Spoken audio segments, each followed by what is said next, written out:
మహాదేవ శ్రీమాత్రే నమః. Welcome to శ్రద్ధ భక్తి ఛానల్. ఇది తప్పకుండా కూడా పూర్తిగా ప్రేక్షకులకు అందుబాటులో ఉండేటువంటి విధంగా నేను ఇందులో మంచి మంచి రెమెడీస్ పెట్టడం జరుగుతుంది. ఇది నా ఓన్ ఛానల్, శ్రద్ధ భక్తి ఛానల్. అందరూ కూడా సబ్స్క్రైబ్ చేసుకొని నన్ను ఆశీర్వదించాలని చెప్పి మనస్ఫూర్తిగా కూడా కోరుకోవడం జరుగుతున్నది ప్రేక్షకులకు.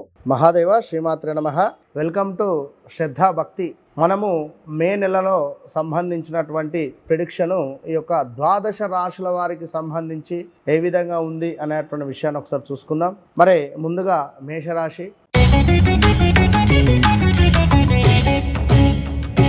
మేషరాశికి 2వ స్థానంలో గురువు రావడం జరుగుతున్నది. మొన్నటిదాకా కూడా లగ్నంలో ఉండడం చేత కాస్త ఇబ్బందులు కావచ్చును, స్థాన చలనాలు కావచ్చును, నివాసంలో మార్పులు కావచ్చును, వృధా తిరగడం కావచ్చును, ఇవన్నీ కూడా ఉన్నవి.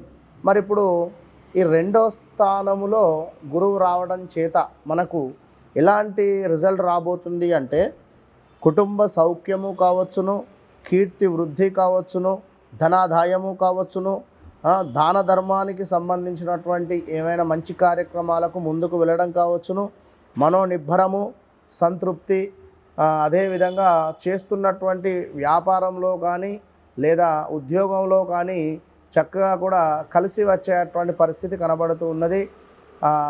12లో మీకు రాహువు ఉండడం చేత కాస్త ఇబ్బందికరమైనటువంటి వాతావరణం అయితే గోచరిస్తూ ఉన్నది. ఈ విషయాన్ని అయితే మీరు గమనించుకోండి.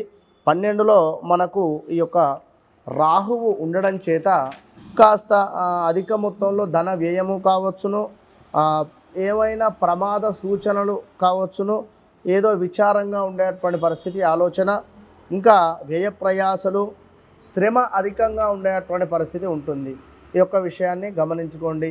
ఇంకా చూసుకున్నట్టయితే శని భగవానుడు మీకు చాలా అద్భుతమైనటువంటి స్థానంలో ఉన్నాడు కనుక ప్రజెంట్గా మీకు మంచి లాభాన్ని ఇచ్చేటువంటి పరిస్థితిలోనే ఉన్నాడు కనుక తప్పకుండా కూడా మంచి పొజిషన్ మీకు వస్తుంది అని చెప్పి కోరుకోవడం జరుగుతున్నది.